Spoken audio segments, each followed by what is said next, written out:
Hi, it's Heather with Bon Air Quilt Company. Want to talk to you today about matching up your seams. If you've ever watched those Nancy Zeman shows about sewing and quilting, she always says it makes the seams kiss. So we're not going to kiss them, we're just going to nest them. So the way I do this, especially when we're working with t-shirt quilts and we're working with unstabilized t-shirt quilts, this can be the part that really frustrates people. And been there, don't worry. So just like with anything else, with any just regular piece of quilting cotton, you gotta line those puppies up, right? And the cool thing about these seams is that you can kind of do a little scooching around. T-shirt fabric and jersey fabric tends to be a little bit more forgiving, but I go ahead and I spread open that seam as much as I can. And I always check it too. I pull that puppy back. I want to make sure that it is nesting in there correctly.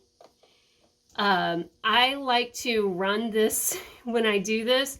I tend to have my seam on the top facing me. Other people have done it the other way so that this seam faces this way and the bottom seam faces the exact opposite way.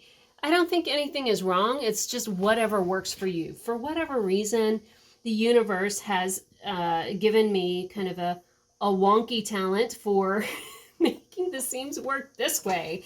So the bottom seam I have facing that way, top seam faces this way. They're nesting, or maybe they're kissing. I don't know. It depends on their mood, I guess. And we sew them together. And my husband and I were recently having a conversation about this. Like, I have gotten really good at sewing these together. So watch this not work. Anyway, as we do this, as you approach the seam, just double check it. Make sure that it is right. Don't be afraid to scooch it. Some people like to pin.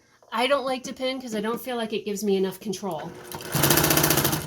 And before we go under there, just make sure that that bottom one is facing under. You can go over the seam just slowly if you want. Scooch around as needed. Make sure things are lining up, but don't stress over it. My goodness, there's so much to stress over in the world. The last thing you need to stress over is a quilt.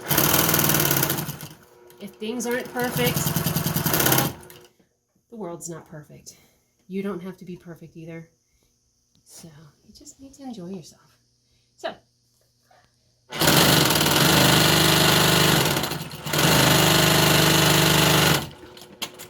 So here's the test. Did it work? Bum, ba-dum, bum. It did. It worked. So just make sure when you're doing your seams, lay one in one direction, whatever. So top one goes in one direction, and then the bottom one goes in the other direction. Just double check it before it goes under that presser foot. And when you open it up, you know, if it's not perfect the first time, it's okay. Most people aren't going to notice it, but it's pretty good. It's pretty good.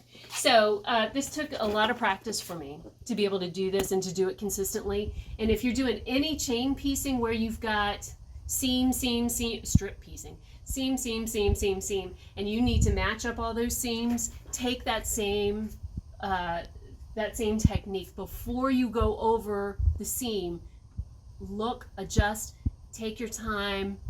Don't worry, don't fret. Deep breaths, glass of wine doesn't hurt, and it's going to be fine.